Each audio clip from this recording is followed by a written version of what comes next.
আসসালামু আলাইকুম প্রিয় দর্শক। জান্নাতের সুসংবাদপ্রাপ্ত ১০ জন সাহাবীর মধ্যে অন্যতম একজন সাহাবী হযরত জুবায়ের ইবনে আওয়াম রাদিয়াল্লাহু তাআলা আনহু এর পূর্ণ জীবন কাহিনী এই একটি ভিডিওর মাধ্যমে আপনারা জেনে নিতে পারবেন, যা হয়তো আপনাদের আগে জানা ছিল না। জুবায়ের রাদিয়াল্লাহু তাআলা আনহু এর জন্ম ও বংশ পরিচয়। হযরত জুবায়ের রাদিয়াল্লাহু তাআলা আনহু ছিলেন রাসূলুল্লাহ সাল্লাল্লাহু আলাইহি ওয়াসাল্লামের ফুফাতো ভাই। ওনার মা ছিলেন আব্দুল মুত্তালিবের মেয়ে। অন্যদিকে জুবায়ের রাদিয়াল্লাহু তাআলা আনহু-এর পিতা ছিলেন খাদিজা রাদিয়াল্লাহু তাআলা আনহা-এর ভাই। সেই হিসাবে তিনি খাদিজা রাদিয়াল্লাহু তাআলা আনহা-এর ভাতিজা ছিলেন। জুবায়ের রাদিয়াল্লাহু তাআলা আনহু-এর পিতার নাম ছিল আওয়াম। ছোটবেলায় ওনার পিতা ইন্তেকাল করেন।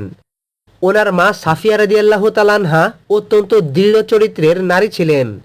তিনি তার ছেলেকে সাহসী, ধৈর্যশীল ও সংগ্রামী হিসাবে গড়ে তুলেছিলেন। শৈশব থেকেই জুবায়ের রাদিয়াল্লাহু তাআলা আনহু কঠোর অনুশীলন ও আত্মনিয়ন্ত্রণের শিক্ষালাভ করেছিলেন। জুবায়ের রাদিয়াল্লাহু তাআলা আনহু এর ইসলাম গ্রহণের ঘটনা। এরপর রাসূলুল্লাহ সাল্লাল্লাহু আলাইহি ওয়াসাল্লামের মাধ্যমে আবু বকর রাদিয়াল্লাহু তাআলা আনহু যখন ইসলাম গ্রহণ করলেন, এরপর আবু বকর রাদিয়াল্লাহু তাআলা আনহু জুবায়ের রাদিয়াল্লাহু তাআলা আনহুকে দাওয়াত দিলেন। ওনার দাওয়াতে তিনি ইসলাম গ্রহণ করেছিলেন। তখন জুবায়ের রাদিয়াল্লাহু তাআলা আনহু এর বয়স ছিল প্রায় ১৫ থেকে ১৬ বছর। তিনি ইসলামের একেবারে প্রথম দিকের মুসলমানদের অন্যতম একজন ছিলেন। চাচার নির্যাতনের ঘটনা। ইসলাম গ্রহণের পর জুবায়ের রাদিয়াল্লাহু তাআলা আনহু এর চাচা তার ওপর ভয়াবহ নির্যাতন করত। একটি চাটাইয়ে মুড়ে নিচে আগুন জ্বালিয়ে ধোঁয়ার মধ্যে তাকে রেখে দিত এবং বলতো, মুহাম্মদের ধর্ম ত্যাগ করো। কিন্তু জুবায়ের রাদিয়াল্লাহু তাআলা আনহু দৃঢ় কণ্ঠে বলতেন, কখনোই ইসলাম ত্যাগ করব না। ইসলামের প্রথম তরবারিধারী। একদিন গুজব ছড়িয়ে পড়ে যে রাসূলুল্লাহ সাল্লাল্লাহু আলাইহি ওয়াসাল্লামকে নাকি হত্যা করা হয়েছে। এই সংবাদ শুনে জুবায়ের রাদিয়াল্লাহু তাআলা আনহু সঙ্গে সঙ্গে নিজের তরবারি নিয়ে রাস্তায় বের হয়ে পড়েন। তিনি শত্রুদের মোকাবেলা করার জন্য প্রস্তুত ছিলেন। এরপর পথে রাসূলুল্লাহ সাল্লাল্লাহু আলাইহি ওয়াসাল্লামের সাথে তার দেখা হলো, আর তিনি জানতে পারেন যে রাসূল সাল্লাল্লাহু আলাইহি ওয়াসাল্লাম জীবিত আছেন। নবীজির জন্য সাহসিকতার সাথে তরবারি ধরার জন্য রাসূলুল্লাহ সাল্লাল্লাহু আলাইহি ওয়াসাল্লাম তার জন্য দোয়া করেছিলেন। এ কারণে বহু ঐতিহাসিক তাকে ইসলামের প্রথম ব্যক্তি যিনি আল্লাহর পথে তরবারি বের করেছিলেন বলে উল্লেখ করেছেন। হাবশা ও মদিনায় হিজরতের ঘটনা। মক্কায় যখন মুসলমানদের উপর নির্যাতন বেড়ে গেল, তখন জুবায়ের রাদিয়াল্লাহু তাআলা আনহু প্রথমে হাবশায় হিজরত করেছিলেন, আর কিছুদিন পর তিনি আবার মক্কায় ফিরে এসেছিলেন। পরবর্তীতে আল্লাহ তাআলার নির্দেশে তিনি মদিনায় হিজরত করেন। মদিনায় গিয়ে তিনি ইসলামী সমাজ প্রতিষ্ঠায় গুরুত্বপূর্ণ ভূমিকা পালন করেন। বদরের যুদ্ধের ঘটনা। এরপর দ্বিতীয় হিজরিতে বদরের যুদ্ধে জুবায়ের রাদিয়াল্লাহু তাআলা আনহু অসাধারণ সাহসিকতার পরিচয় দিয়েছিলেন। ওনার মাথায় ছিল হলুদ পাগড়ি। কিছু বর্ণনায় এসেছে ফেরেশতারাও সেদিন একই রকম পাগড়ি পরে আসমান থেকে অবতরণ করেছিলেন। তবে এই বর্ণনার সনদ নিয়ে আলেমদের মধ্যে মতভেদ রয়েছে। হযরত জুবায়ের রাদিয়াল্লাহু তাআলা আনহু বহু কুরাইশ যোদ্ধার বিরুদ্ধে সাহসিকতার সাথে বদর যুদ্ধে যুদ্ধ করেছিলেন। উহুদের যুদ্ধের ঘটনা। এরপর পরের বছর উহুদের যুদ্ধে মুসলমানরা কঠিন পরীক্ষার সম্মুখীন হয়েছিল। যুদ্ধের প্রথম দিকে মুসলমানরা জয়লাভ করার মতো হয়ে গেলেও পরবর্তীতে তীরন্দাজদের ভুলের কারণে কাফের বাহিনী মুসলমানদের উপর আক্রমণ করে বসেছিল। এতে বহু মুসলিম শহীদ হয়েছিল এবং রাসূলুল্লাহ সাল্লাল্লাহু আলাইহি ওয়াসাল্লামকে তারা চারিদিক থেকে ঘিরে ফেলেছিল। এমন সময় রাসূলুল্লাহ সাল্লাল্লাহু আলাইহি ওয়াসাল্লামের চারপাশ থেকে জুবায়ের রাদিয়াল্লাহু তাআলা আনহু ওনাকে রক্ষা করেন। শেষ পর্যন্ত তিনি যুদ্ধ চালিয়ে গিয়েছিলেন এবং শত্রুদের প্রতিরোধ করেছিলেন। খন্দকের যুদ্ধের ঘটনা। এরপর খন্দকের যুদ্ধের সময় রাসূলুল্লাহ সাল্লাল্লাহু আলাইহি ওয়াসাল্লাম জানতে চান, বনু কুরাইজার সংবাদ কে এনে দেবে।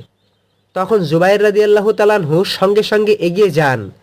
তিনি জীবনের ঝুঁকি নিয়ে শত্রুপক্ষের খবর সংগ্রহ করে ফিরে আসেন। এটি তিনি একাধিকবার করেছিলেন, আর এটা ওনার সাহসিকতার অন্যতম পরিচয় বহন করে। তখন রাসূলুল্লাহ সাল্লাল্লাহু আলাইহি ওয়াসাল্লাম বলেন, প্রত্যেক নবীর একজন হাওয়ারি বা বিশ্বস্ত সহচর থাকে, আর আমার হাওয়ারি হলো জুবায়ের। এই হাদিস সহি বুখারী এবং সহি মুসলিমে বর্ণিত হয়েছে। জুবাইর রাদিয়াল্লাহু তাআলাহু ছিলেন রাসূলুল্লাহ সাল্লাল্লাহু আলাইহি ওয়াসাল্লামের অত্যন্ত প্রিয় একজন সাহাবী। তিনি প্রায় সব গুরুত্বপূর্ণ যুদ্ধে অংশগ্রহণ করেছিলেন এবং প্রতিটি কঠিন মুহূর্তে নবী সাল্লাল্লাহু আলাইহি ওয়াসাল্লামের পাশে ছিলেন। আসমা রাদিয়াল্লাহু তাআলার সঙ্গে বিবাহ। জুবাইর রাদিয়াল্লাহু তাআলাহু বিবাহ করেছিলেন আবু বকর রাদিয়াল্লাহু তাআলাহু-এর কন্যা আসমা রাদিয়াল্লাহু তাআলাকে। হযরত আসমা রাদিয়াল্লাহু তাআলাহা আয়েশা রাদিয়াল্লাহু তাআলার বড় বোন ছিলেন। এরপর ওনাদের সংসারে জন্ম নেন আব্দুল্লাহ ইবনে জুবাইর রাদিয়াল্লাহু তাআলাহু, যিনি মদিনায় হিজরতের পর মুহাজিরদের ঘরে জন্ম নেওয়া প্রথম সন্তান হিসাবে প্রসিদ্ধ ছিলেন। হুদাইবিয়ার সন্ধির ঘটনা। এরপর ষষ্ঠ হিজরিতে মুসলমানরা উমরা করার উদ্দেশ্যে মক্কার দিকে রওনা হলো। তখন কুরাইশরা তাদেরকে মক্কায় প্রবেশ করতে বাধা দিল। এই সময় দীর্ঘ আলোচনার পর হুদাইবিয়ার ঐতিহাসিক সন্ধি সম্পন্ন হয়েছিল। জুবাইর রাদিয়াল্লাহু তাআলাহু পুরো সময় রাসূলুল্লাহ সাল্লাল্লাহু আলাইহি ওয়াসাল্লামের পাশে ছিলেন এবং নবীজির নির্দেশনা বাস্তবায়নে তিনি গুরুত্বপূর্ণ ভূমিকা পালন করেছিলেন। বাইয়াতে রিদওয়ানের ঘটনা।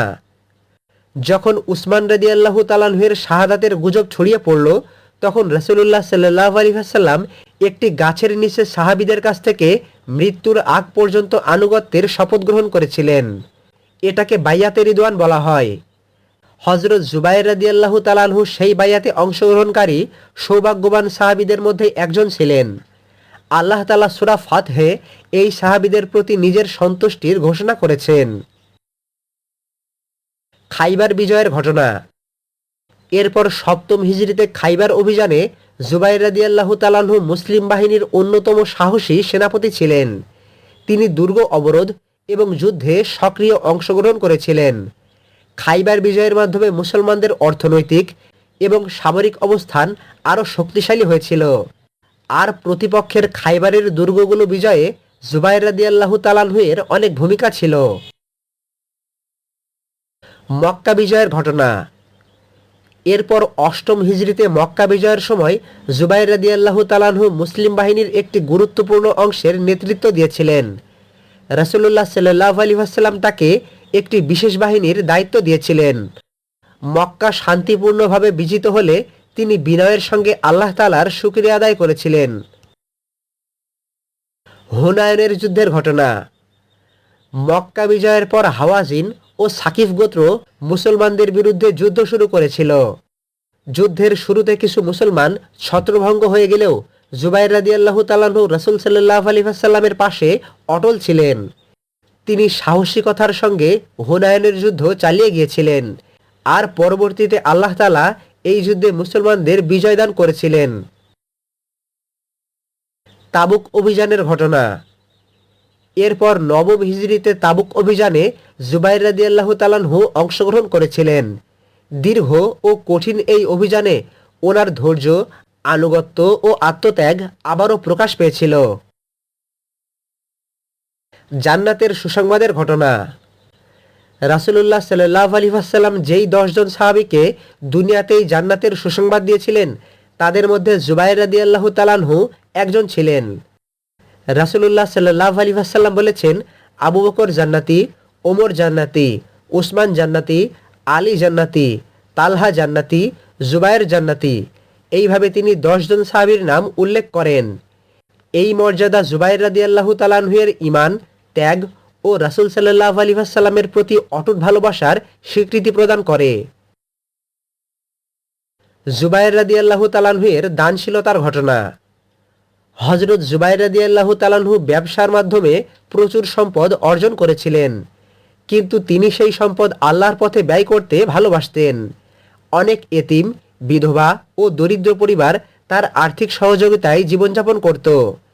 তিনি মৃত্যুর আগে নিজের সম্পদ থেকে বিপুল পরিমাণ অংশ আল্লাহ তাআলার পথে এবং মানুষের কল্যাণে নির্ধারণ করে গিয়েছিলেন। আবু বকর রাদিয়াল্লাহু তাআলাহু-এর যুগের ঘটনা।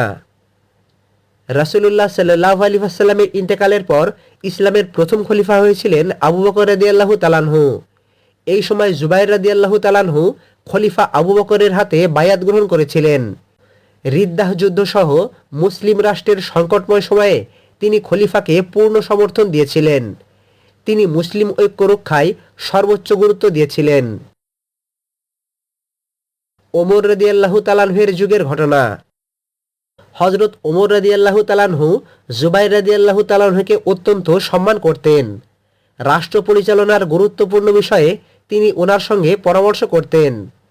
খলিফা ওমর রাদিয়াল্লাহু তাআলা আনহু ইন্তেকালের আগে 6 জন সদস্যের একটি শূরা পরিষদ গঠন করেছিলেন, যেই পরিষদের দায়িত্ব ছিল ওমর রাদিয়াল্লাহু তাআলা আনহুর ইন্তেকালের পর পরবর্তী খলিফা নির্ধারণ করা। আর সেই 6 জন শূরা পরিষদের মধ্যে জুবাইর রাদিয়াল্লাহু তাআলা আনহু অন্যতম একজন সদস্য ছিলেন। এতে খলিফার কাছে জুবাইর রাদিয়াল্লাহু তাআলা আনহুর গুরুত্ব তার প্রমাণ পাওয়া যায়। উসমান রাদিয়াল্লাহু তাআলা আনহুর যুগের ঘটনা। হযরত উসমান রাদিয়াল্লাহু তাআলা আনহুর শাসন আমলে জুবাইর রাদিয়াল্লাহু তাআলা আনহু ইসলামী রাষ্ট্রের অন্যতম প্রবীণ এবং সম্মানিত সাহাবী ছিলেন। তিনি বিভিন্ন গুরুত্বপূর্ণ বিষয়ে খলিফাকে পরামর্শ দিতেন এবং মুসলিম উম্মার ঐক্য বজায় রাখার চেষ্টা করতেন। এরপর যখন বিদ্রোহীরা উসমান রাদিয়াল্লাহু তাআলা আনহুর বাড়ি অবরোধ করল, সেই সময়ও তিনি পরিস্থিতি শান্ত করার চেষ্টা করেছিলেন বলে নির্ভরযোগ্য ঐতিহাসিক সূত্রে উল্লেখ রয়েছে। জুবাইর রাদিয়াল্লাহু তাআলা আনহুর ইবাদত ও চরিত্র। হযরত জুবাইর রাদিয়াল্লাহু তাআলা আনহু ছিলেন অত্যন্ত বিনয়ী, আল্লাহ ভীরু ও ইবাদত গুজার।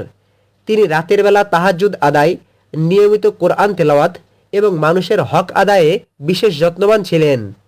যুদ্ধক্ষেত্রেও তিনি ছিলেন সিংহের মতো সাহসী, আর ব্যক্তিগত জীবনে তিনি ছিলেন অত্যন্ত নম্র ও দয়ালু। উসমান রাদিয়াল্লাহু তাআলা আনহুর শাহাদাতের পর। এরপর 35 হিজরিতে উসমান রাদিয়াল্লাহু তাআলা আনহু শহীদ হওয়ার পর সমগ্র মুসলিম বিশ্বে অস্থিরতা সৃষ্টি হয়েছিল। জুবাইর রাদিয়াল্লাহু তাআলা আনহু খলিফার এই হত্যাকাণ্ডে গভীরভাবে মর্মাহিত হয়েছিলেন এবং অপরাধীদের দ্রুত বিচারের দাবি জানিয়েছিলেন। এরপর ইসলামের চতুর্থ খলিফা হিসাবে হযরত আলী রাদিয়াল্লাহু তাআলা আনহু নির্বাচিত হয়েছিলেন। তখন জুবাইর রাদিয়াল্লাহু তাআলা আনহু আলী রাদিয়াল্লাহু তাআলা আনহুর হাতে বায়াত গ্রহণ করেছিলেন। তবে তার মতামত ছিল পরিস্থিতি শান্ত করার পাশাপাশি হত্যাকারীদের বিচারের বিষয়টিও দ্রুত অগ্রসর হওয়া উচিত। এটি ছিল একটি ইজতিহাদি মতপার্থক্য। এটি আকীদাগত কোনো বিরোধ ছিল না। আয়েশা রাদিয়াল্লাহু তাআলা আনহুর সাথে বসরার ঘটনা। মক্কায় অবস্থানকালে জুবাইর রাদিয়াল্লাহু তাআলা আনহু, তালহা রাদিয়াল্লাহু তাআলা আনহু এবং উম্মুল মুমিনিন আয়েশা রাদিয়াল্লাহু তাআলা আনহা পরামর্শ করেন যে মুসলিম সমাজে শান্তি ফিরিয়ে আনার জন্য উসমান রাদিয়াল্লাহু তাআলা আনহুর হত্যাকারীদের দ্রুত বিচার নিশ্চিত করতে হবে। এই উদ্দেশ্যে ওনারা ইরাকের বসরার উদ্দেশ্যে যাত্রা করেন। এরপর বসরার নিকটবর্তী এলাকায় আলী রাদিয়াল্লাহু তাআলা আনহুর বাহিনীর সাথে তাদের সাক্ষাৎ হয়েছিল। এরপর দুই পক্ষের মধ্যে আলোচনা শুরু হয়েছিল এবং সমঝোতার সম্ভাবনাও তৈরি হয়েছিল। ইনারা চেয়েছিলেন উসমান রাদিয়াল্লাহু তাআলা আনহুর হত্যার দ্রুত বিচার হোক। অন্যদিকে আলী রাদিয়াল্লাহু তাআলা আনহু চেয়েছিলেন আগে পরিস্থিতি শান্ত হোক, তারপর বিচার করা যাবে। এই নিয়ে মুসলমানদের মধ্যে দুইটি পক্ষের সৃষ্টি হয়েছিল। উভয় পক্ষই মূলত মুসলিমদের মধ্যে রক্তপাত এড়াতে চেয়েছিলেন। নবীজির যুদ্ধের ভবিষ্যৎবাণী। আলী রাদিয়াল্লাহু তাআলা আনহুর সাথে আলোচনার সময় আলী রাদিয়াল্লাহু তাআলা আনহু জুবাইর রাদিয়াল্লাহু তাআলা আনহুকে নবীজির একটি হাদিসের কথা স্মরণ করিয়ে দিয়েছিলেন। রাসূলুল্লাহ সাল্লাল্লাহু আলাইহি ওয়াসাল্লাম জীবিত থাকাকালীন একদিন জুবাইর রাদিয়াল্লাহু তাআলা আনহুকে বলেছিলেন, তুমি একদিন আলীর বিরুদ্ধে যুদ্ধ করবে, কিন্তু তখন তুমি ভুলের উপর থাকবে। এই হাদিস স্মরণ হওয়ার সঙ্গে সঙ্গে জুবাইর রাদিয়াল্লাহু তাআলা আনহু গভীরভাবে বিচলিত হয়ে পড়েন। তিনি বুঝতে পারেন যে এই সংঘর্ষে অংশ নেওয়া ওনার উচিত হবে না। জুবাইর রাদিয়াল্লাহু তাআলা আনহুর শাহাদাতের ঘটনা। জুবাইর রাদিয়াল্লাহু তাআলা আনহু সঙ্গে সঙ্গে যুদ্ধ থেকে সরে দাঁড়ানোর সিদ্ধান্ত নিয়েছিলেন। তিনি তার নিজের ছেলেকে বলেন তিনি আর যুদ্ধ করবেন না। তিনি যুদ্ধক্ষেত্র ত্যাগ করে মদিনার দিকে ফিরে যাওয়ার উদ্দেশ্যে রওনা হয়েছিলেন। এটি প্রমাণ করে যে জুবাইর রাদিয়াল্লাহু তাআলা আনহু মুসলমানদের মধ্যে রক্তপাত চাননি, বরং তিনি সত্য বুঝতে পারার পর নিজের অবস্থান সংশোধন করে নিয়েছিলেন। এরপর মদিনায় যাওয়ার পথে ওয়াদি আস শিবা নামক একটি স্থানে তিনি বিশ্রাম নিচ্ছিলেন। সেখানে আমর ইবনে জুরমুজ নামে এক ব্যক্তি বিশ্বাসঘাতকতার মাধ্যমে ওনাকে আঘাত করেছিল। হযরত জুবাইর রাদিয়াল্লাহু তাআলা আনহু তখন যুদ্ধ করছিলেন না, বরং তিনি তখন নিরস্ত্র অবস্থায় ছিলেন। আমর ইবনে জুরমুজের এই আঘাতে জুবাইর রাদিয়াল্লাহু তাআলা আনহু ইন্তেকাল করেছিলেন। এভাবে ৩৬ হিজরিতে জুবাইর রাদিয়াল্লাহু তাআলা আনহু শাহাদাত বরণ করেছিলেন। আলী রাদিয়াল্লাহু তাআলা আনহুর প্রতিক্রিয়া। এরপর জুবাইর রাদিয়াল্লাহু তাআলা আনহুর হত্যাকারী জুবাইর রাদিয়াল্লাহু তাআলা আনহুর তরবারি নিয়ে আলী রাদিয়াল্লাহু তাআলা আনহুর কাছে আসলো। তখন সে ভেবেছিল সে পুরস্কার পাবে, কিন্তু জুবাইর রাদিয়াল্লাহু তাআলা আনহুর ইন্তেকালের সংবাদ শুনে আলী রাদিয়াল্লাহু তাআলা আনহু অত্যন্ত কষ্ট পেয়েছিলেন। খলিফা আলী রাদিয়াল্লাহু তাআলা আনহু জুবাইর রাদিয়াল্লাহু তাআলা আনহুর তরবারি হাতে নিয়ে বললেন, এই তরবারি বহুবার রাসূলুল্লাহ সাল্লাল্লাহু আলাইহি ওয়াসাল্লামের মুখমণ্ডল থেকে বিপদ দূর করেছে। এরপর আলী রাদিয়াল্লাহু তাআলা আনহু জুবাইর রাদিয়াল্লাহু তাআলা আনহুর হত্যাকারী সম্পর্কে বলেন, ইবনে সাফিয়ার হত্যাকারীকে জাহান্নামের সংবাদ দাও। এটি জুবাইর রাদিয়াল্লাহু তাআলা আনহুর উচ্চ মর্যাদা এবং আলী রাদিয়াল্লাহু তাআলা আনহুর প্রতি ভালোবাসার স্পষ্ট প্রমাণ। কেননা জুবাইর রাদিয়াল্লাহু তাআলা আনহু আলী রাদিয়াল্লাহু তাআলা আনহুর বিপক্ষে যুদ্ধ করতে চাননি, আর বিশ্বাসঘাতকতার মাধ্যমে আলী রাদিয়াল্লাহু তাআলা আনহুর বাহিনীর একজন তাকে হত্যা করেছিল। জুবাইর রাদিয়াল্লাহু তাআলা আনহুর দাফনের ঘটনা। হযরত জুবাইর রাদিয়াল্লাহু তাআলা আনহুকে ইরাকের বসরার অঞ্চলের নিকটে দাফন করা হয়েছিল। তবে তার কবরের সুনির্দিষ্ট স্থান নিয়ে ঐতিহাসিকদের মধ্যে কিছু মতভেদ রয়েছে। নবীজির কাছে তার মর্যাদা। হযরত জুবাইর রাদিয়াল্লাহু তাআলা আনহু সম্পর্কে রাসূলুল্লাহ সাল্লাল্লাহু আলাইহি ওয়াসাল্লামের বহু ফজিলতপূর্ণ হাদিস রয়েছে। জুবাইর রাদিয়াল্লাহু তাআলা আনহু ছিলেন জান্নাতের সুসংবাদপ্রাপ্ত ১০ জন সাহাবীর একজন। তিনি ছিলেন রাসূলুল্লাহ সাল্লাল্লাহু আলাইহি ওয়াসাল্লামের হাওয়ারি বা বিশ্বস্ত সহচর। তিনি ছিলেন প্রথম দিকে ইসলাম গ্রহণকারী সাহাবীদের মধ্যে অন্যতম। তিনি ছিলেন ইসলামের প্রথম ব্যক্তি যিনি আল্লাহর পথে তরবারি বের করেছিলেন বলে ঐতিহাসিকভাবে প্রসিদ্ধ। আর তিনি বদর, উহুদ, খন্দক, খাইবার, মক্কা বিজয়, হুনায়ন, তাবুক সহ প্রায় সব বড় বড় অভিযানে অংশগ্রহণ করেছিলেন। জুবাইর রাদিয়াল্লাহু তাআলা আনহুর চরিত্র। হযরত জুবাইর রাদিয়াল্লাহু তাআলা আনহু ছিলেন অত্যন্ত সাহসী কিন্তু অহংকারহীন। তিনি ছিলেন ধনী ব্যক্তি, কিন্তু সম্পদের প্রতি ওনার কোনো আসক্তি ছিল না। তিনি ছিলেন শক্তিশালী যোদ্ধা, কিন্তু অন্যায় রক্তপাতকে তিনি পছন্দ করতেন না। তিনি ছিলেন দৃঢ় ঈমানের অধিকারী এবং রাসূলুল্লাহ সাল্লাল্লাহু আলাইহি ওয়াসাল্লামের সুন্নাহ অনুসরণে অত্যন্ত যত্নবান। জুবাইর রাদিয়াল্লাহু তাআলা আনহুর জীবনের শ্রেষ্ঠ শিক্ষা। হযরত জুবাইর রাদিয়াল্লাহু তাআলা আনহুর জীবন ছিল ঈমান, সাহস, আনুগত্য, আত্মত্যাগ ও বিশ্বস্ততার এক উজ্জ্বল দৃষ্টান্ত। তিনি রাসূলুল্লাহ সাল্লাল্লাহু আলাইহি ওয়াসাল্লামের ফুফাতো ভাই, বিশ্বস্ত সহচর এবং জান্নাতের সুসংবাদপ্রাপ্ত সাহাবীদের অন্যতম ছিলেন। ইসলামের কঠিন মুহূর্তে তিনি নবীজির পাশে দাঁড়িয়েছিলেন, অসংখ্য যুদ্ধে বীরত্বের পরিচয় দিয়েছিলেন এবং জীবনের শেষ মুহূর্ত পর্যন্ত মুসলিম উম্মার কল্যাণে কাজ করেছিলেন। জুবাইর রাদিয়াল্লাহু তাআলা আনহুর জীবন আমাদের শেখায়, সত্য বুঝতে পারলে নিজের অবস্থান সংশোধন করা ঈমানের লক্ষণ। মুসলিমদের পারস্পরিক রক্তপাত এড়ানোর সর্বোচ্চ চেষ্টা করা উচিত। সাহস ও বিনয় একই ব্যক্তির মধ্যে একত্র হতে পারে। সম্পদ, শক্তি ও মর্যাদা সবকিছু আল্লাহর সন্তুষ্টির জন্য ব্যবহার করা উচিত। সাহাবীদের পারস্পরিক মতভেদ নিয়ে বিদ্বেষ নয়, বরং তাদের জন্য দোয়া করা একজন মুমিনের কর্তব্য। আর রাসূলুল্লাহ সাল্লাল্লাহু আলাইহি ওয়াসাল্লামের প্রতি ভালোবাসা ও আনুগত্যই হচ্ছে প্রকৃত সফলতার পথ।